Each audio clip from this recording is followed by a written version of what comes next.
Billiard. I got so much motherfucking design on right now. Break it down, bring it back, make it clap. I got 3 old thoughts, new block, where that thing. Bitches on my line, and you know they come strap, hold up. Assalamualaikum warahmatullahi wabarakatuh. Sebelumnya perkenalkan, nama saya Muhammad Akbar dengan NIM 20080161118. Jadi saya akan menjelaskan mengenal teori dasar hubungan hukum investasi dan pasar modal. Investasi merupakan sarana yang digunakan untuk memenuhi kebutuhan dana modal ekspansi bisnis atau menempatkan dana dengan harapan mendapatkan imbalan bunga dalam waktu singkat. Sedangkan pasar modal digunakan investor dan pencari modal untuk mengalokasikan dana dalam jangka waktu yang lebih panjang. Secara umum, regulasi yang mengatur tentang investasi adalah Undang-Undang Nomor 11 Tahun 2020 tentang Cipta Kerja.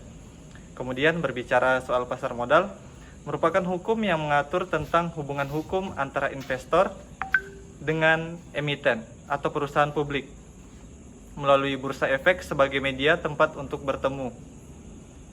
Regulasi yang mengatur yaitu Undang-Undang Republik Indonesia Nomor 8 Tahun 1995 tentang pasar modal.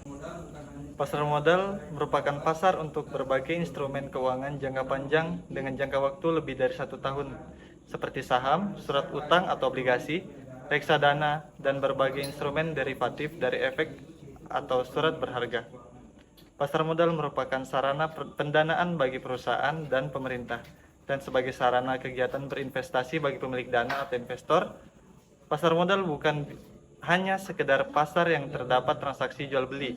Pasar modal memiliki peran besar bagi perekonomian suatu negara karena pasar modal menjalankan 2 fungsi sekaligus, yaitu fungsi ekonomi dan fungsi keuangan.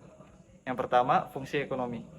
Pasar modal menyediakan fasilitas atau wahana yang mempertemukan 2 kepentingan, yaitu pihak yang memiliki kelebihan dana dan pihak yang memerlukan dana.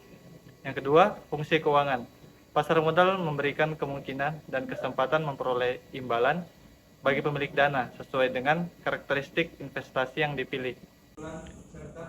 Instrumen pasar modal juga dikenal dengan istilah bursa efek. Di dalamnya kita bisa menemukan berbagai jenis surat berharga yang setiap hari diperdagangkan. Jenis-jenis surat berharga tersebut diantaranya adalah saham.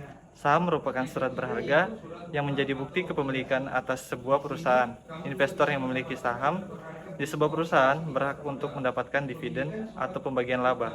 Yang kedua, reksadana.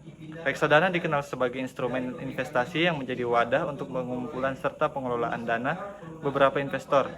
Dana tersebut kemudian dikelola manajer investasi menjadi berbagai instrumen seperti pasar uang, obligasi, saham, atau efek lainnya.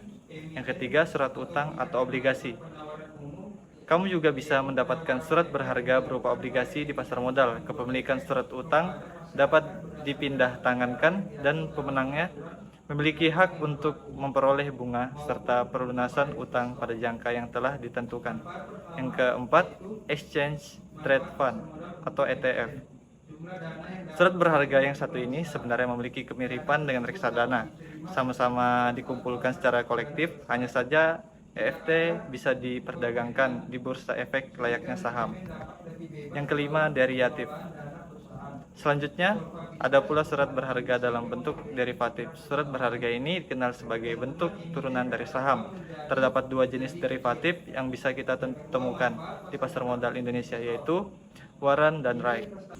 Jadi, investasi di pasar modal merupakan salah satu cara untuk mengembangkan kekayaan dan mempersiapkan masa depan keuangan. Namun, investasi di pasar modal juga memiliki risiko yang tinggi, sehingga perlu dilakukan dengan hati-hati dan bijaksana. Pastikan untuk memahami risiko dan potensi keuntungan dari investasi yang ingin kita pilih, serta melakukan riset dan analisis pasar modal dengan seksama sebelum memutuskan untuk berinvestasi. Mungkin itu yang dapat sedikit saya sampaikan mengenai investasi dan pasar modal. Kurang lebihnya mohon maaf. Sekian dan terima kasih.